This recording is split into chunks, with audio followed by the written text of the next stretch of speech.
बिस्मिल्लाहिर्रहमानिर्रहीम बिस्मिल्लाहिर्रहमानिर्रहीम। आज 30 जून 2020 है। पेज नंबर 223 से बैंक ड्राफ्ट के हवाले से मैं आपको पढ़ा रहा हूँ। बैंक ड्राफ्ट क्या चीज़ है, ये लास्ट आइटम है नेगोशिएबल इंस्ट्रूमेंट में। ठीक है जी। तो बैंक ड्राफ्ट से मुराद क्या है, इसकी वजाहत पहले सुन लें। मैं आपको ये लास्ट आइटम जो बैंक ड्राफ्ट पढ़ाने जा रहा हूँ, ये क्रेडिट इंस्ट्रूमेंट की पहली किस्म है, नेगोशिएबल इंस्ट्रूमेंट। ठीक है जी। तो नेगोशिएबल इंस्ट्रूमेंट का आखिरी आइटम बैंक ड्राफ्ट जो है, कहता है bank draft is also a negotiable instrument. It is widely used by the business community and general public for the transfer of money from one place to another. यानी जितने भी कारोबारी लोग हैं या आम लोग जो हैं, वो अपने पैसों को एक शहर से दूसरे शहर या एक मुल्क से दूसरे मुल्क जो है बैंक ड्राफ्ट के ज़रिए बड़ी आसानी के साथ बैंकों की मावनत से मुंतकिल कर रहे हैं। It is the cheapest means to transfer money over long distance. यानी ये सबसे सस्ता तरीका है जी पैसों को दूर किसी जगह ट्रांसफ़र किया जाए, यानी बैंक ड्राफ्ट के ज़रिए। It is an instrument in which one branch of the bank orders another branch to pay a certain sum of money to a certain person. यहाँ से आपको एग्जैक्ट डेफिनीशन बता रहा है कि यानी ये एक ब्रांच से दूसरे ब्रांच के नाम हुक्म होता है पैसों की अदायगी का। यानी इसकी मिसाल ये समझ लें कि आप हबीब बैंक के ज़रिए एक बैंक ड्राफ्ट बना के भेज रहे हैं कराची। यहाँ पे आपका रिलेटिव मौजूद है, उसका नाम उसके ऊपर लिखा हुआ है, तो कराची की हबीब बैंक की ब्रांच से उसको पैसों की अदायगी हो जाएगी।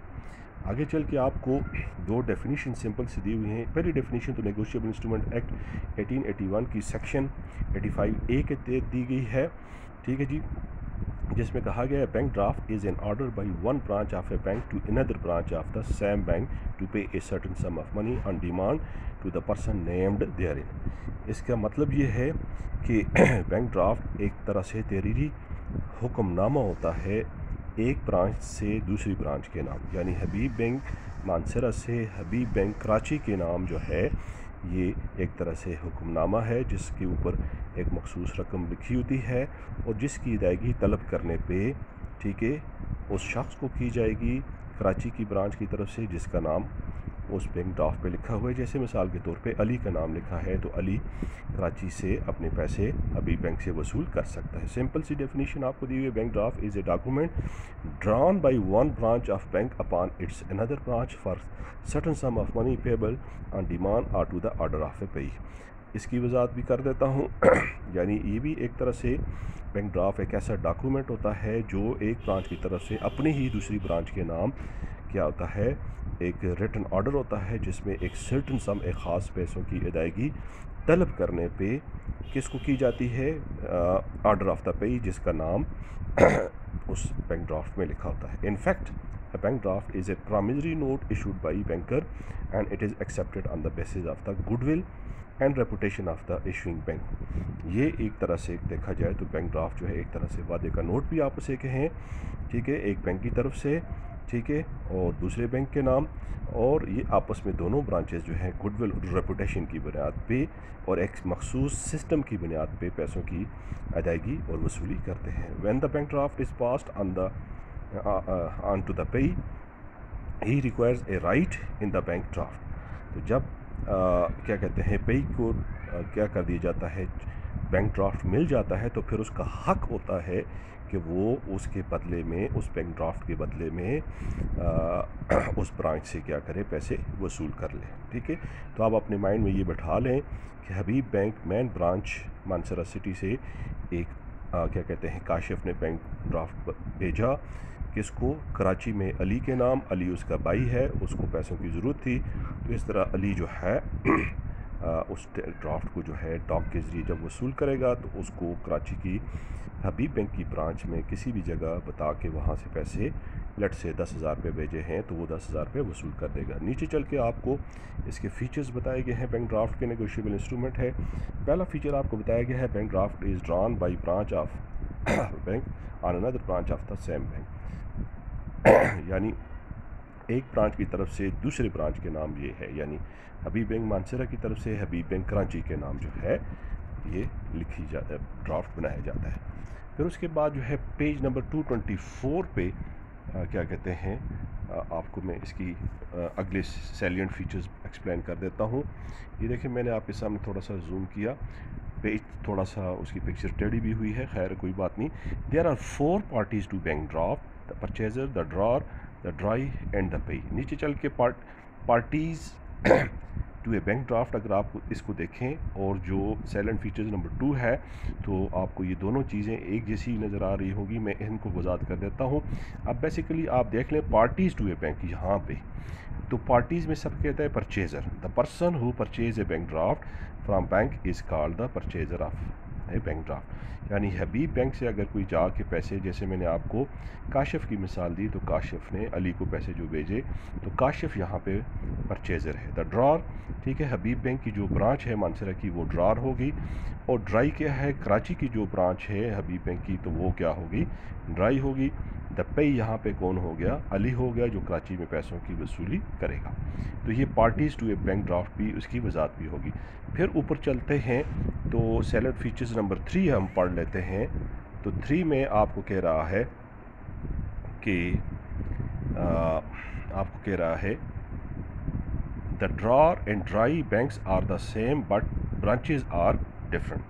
कहता है जी ड्रॉर और ड्राई तो एक ही बैंक से ताल्लुक़ रखते हैं, लेकिन ब्रांचेस जो हैं वो क्या होंगी, डिफरेंट होंगी। यानी मानसरा की ब्रांच और किसकी ब्रांच, कराची की branch. The amount payable is specified, bank draft के ऊपर जो है अमाउंट लिखी जाती है, 10,000 का ड्राफ्ट है वगैरह। The person to whom amount is payable is also specified therein. जिस शख्स को पैसों की अदायगी की जा रही है उसका नाम, यानी अली का नाम, जो कराची में रिहाइश पजीर है, तो इस तरह पर्सन का नाम भी लिखा जाता है। Bank draft is payable on demand, यानी अली जो है जब बैंक में ड्राफ्ट पहुंचाएगा, डिमांड करेगा, तो फिर कराची की ब्रांच उसको वो पैसे देगी। It is N unconditional order for payment, इसके साथ किसी किस्म का और शर्त आयद नहीं होती कि अली को पैसे उस वक्त दिए जाएँ जो दिन, अगर वो दिन को 3 बजे आए, तो इस तरह की कोई शर्त नहीं होती। इट इज़ अच्छा, it beats no revenue stamp, इसके ऊपर किसी कोई भी रसीदी टिकट्स नहीं लगे होते। ये बैंक का अपना प्रिंटेड बैंक ड्राफ्ट होता है। It must be the signature of the authorise official in his official capacity including his code number. यानी मानसरा की ब्रांच जो है उसका अथोराइज ऑफिसर इसके ऊपर दस्तखत करेगा, स्टैंप लगाएगा और अपना कोड नंबर भी लिखेगा। ठीक है जी। The bank charges nominal commission for its service to issue a bank draft. तो मानसरा की हबीब बैंक की ब्रांच जो है परचेज़र से क्या करेगी, कुछ बैंक चार्जेस या नॉमिनल कमीशन भी वसूल करेगी कराची पैसे भेजने पे। The purchaser of the draft can not stop the payment of the bank draft. ठीक है जी। जो purchaser of the bank draft होगा, can not stop the payment of the bank draft. जब वो बैंक ड्राफ्ट बन गया, इशू हो गया अली के नाम, तो अली को ही अदायगी होगी, फिर परचेज़र जो है काशिफ फिर उसको स्टॉप भी नहीं कर सकता। तो नीचे वही दोबारा चीज़ें आई है, parties to a bank draft. तो इस तरह आपको ये पार्टीज़ की वजात भी होगी। ठीक है। अब नीचे चल के आपको नॉन नेगोशिएबल इंस्ट्रूमेंट्स में जो है वो 4 बताए हुए हैं, TDR term deposit receipts, bill of lending, IOU, ठीक है जी, और पोस्टल ऑर्डर। तो मैं यहाँ पे आपको जो है पहले नॉन नेगोशिएबल यानी वो इंस्ट्रूमेंट्स, वो आलात, वो डॉक्यूमेंट्स जो किसी दूसरे को ट्रांसफ़र नहीं हो सकते, तो उनमें पहला है टर्म डिपॉजिट रिसीट। कह रहा है कि when a customer open a fixed deposit account, the bank issues to the depositor a receipt called term deposit receipt. आपको ये कह रहा है कि जब कोई कस्टमर करंट अकाउंट खोलता है तो उसको कैश बुक मिलती है, फिक्स्ड डिपॉजिट अकाउंट खोलता है तो उसको कैश बुक नहीं मिलती, बल्कि उसके बदले में उसको एक रसीद जारी कर दी जाती है, जिसको TDR कहते हैं, टर्म डिपॉजिट रिसीट। ठीक है, फिक्स्ड डिपॉजिट अकाउंट के मियादी खाते के एवज़, तो जिसमें एक तरह से अमाउंट लिखी होती है और टर्म ऑफ डिपॉजिट्स लिखी होती हैं। ये नॉन ट्रांसफरेबल डॉक्यूमेंट होता है और इसकी अदायगी जो है एक ख़ास मैच्योरिटी डेट के बाद ही होती है। यानी अगर एक शख्स ने 10,000 रुपये फ़िक्स करवा दिया 6 महीनों की, तो 6 महीने गुजरने के बाद ही उसको TDR दिखा के पैसे दिए जाएंगे। 6 महीने से पहले वो विड्रॉ नहीं कर सकता। दूसरा नॉन नेगोशिएबल इंस्ट्रूमेंट है जी bill of lading. Bill of lading जिसे कहते हैं बेरी जहाज़ की बिल्टी। Bill of lading is a receipt issued by a shipping company showing that the goods mentioned therein have been taken on the board of ship. अगर मिसाल के तौर पे जापान से कोई माल आ रहा है पाकिस्तान, तो वहाँ से जो शिपिंग कंपनी है वो एक बिल इशू करती है कि जो माल जो है जहाज़ पे चढ़ाया गया है, ठीक है, उसकी वजाहत जो है उस शिपिंग कंपनी ने कर दी है उस बिल पे, ठीक है। When goods are sent through a ship, a contract regarding freight is made with the shipping company. और फिर यही शिपिंग कंपनी जो है उस माल की वजाहत और उसका जो किराया है वो भी इस पर मैंशन कर देती है। ये एक तरह से माहिदा होता है, ठीक है जी। और this contract is called bill of lending. इस कॉन्ट्रैक्ट को, ये इस पीस ऑफ पेपर को आप बेरिजाज की बिल्टी या बिल ऑफ लेडिंग का नाम भी देते हैं। ये नॉन ट्रांसफरेबल डॉक्यूमेंट होता है। The importer can not take delivery of goods from the port. Importer जो होता है, जो कराची में बैठा हुआ है, वो उस वक्त तक गुड्स को जो है बंदरगाह से वसूल नहीं कर सकता without producing the bill of lending, जब तक कि वो बिल ऑफ लेडिंग की कापी ना दे। उसको बिल ऑफ लेडिंग की कापी कराची में शिपिंग कंपनी पहले से भेज देती है, और जब पोर्ट पे जहाज़ पहुंचता है, शिप पहुंचता है, तो फिर वो कस्टम अथॉरिटीज़ को बिल ऑफ लेडिंग की कापी दिखा के अपना माल छुड़ा लेता है, तमाम एक्साइज ड्यूटीज़ या कस्टम ड्यूटीज़ वगैरह जो भी बनती हैं, ठीक है जी। फिर उसके बाद तीसरा नॉन नेगोशिएबल इंस्ट्रूमेंट है IOU। IOU का मतलब है मैं आपका मकरूज़ हूँ, यानी it is a written document in which the debtor writes the words IOU, which means I am your debtor. In this document कहता है, in this document neither credit period nor promise for payment is recorded, it is non negotiable instrument. सादा से किसी paper पे जो है debtor जो है, मकरूज़ जो है, क्रेडिटर कह देता है कि मैं आपका मकरूज़ हूँ, और इसमें किसी किस्म का पीरियड नहीं लिखा हुआ, ठीक है जी। और ये एक तरह से प्रॉमिस होता है, और ये भी एक नॉन नेगोशिएबल इंस्ट्रूमेंट है। और आखिरी है जी पोस्टल ऑर्डर, जो कि पोस्ट ऑफिस की तरफ से इशू होता है।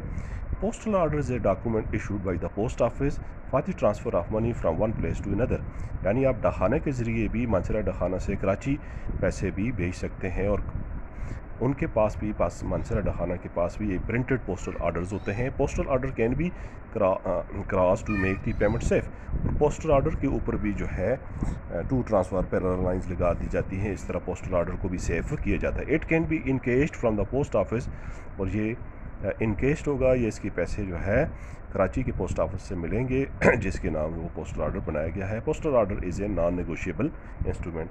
तो अगर देखा जाए तो पोस्टल ऑर्डर भी क्या है, नॉन नेगोशिएबल इंस्ट्रूमेंट है, ठीक है जी। तो इस तरह आपको जो है क्या कहते हैं, इसकी वजाहत हो गई है। पोस्टल ऑर्डर की भी यहाँ पे ये आपको मैंने जूम किया, उसकी वजाहत भी होगी। उम्मीद करता हूँ कि आप लोगों को इसकी समझ आ गई होगी। तो इस तरह आपके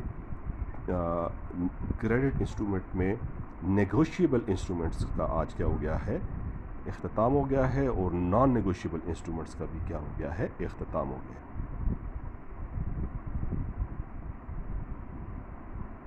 ठीक है जी।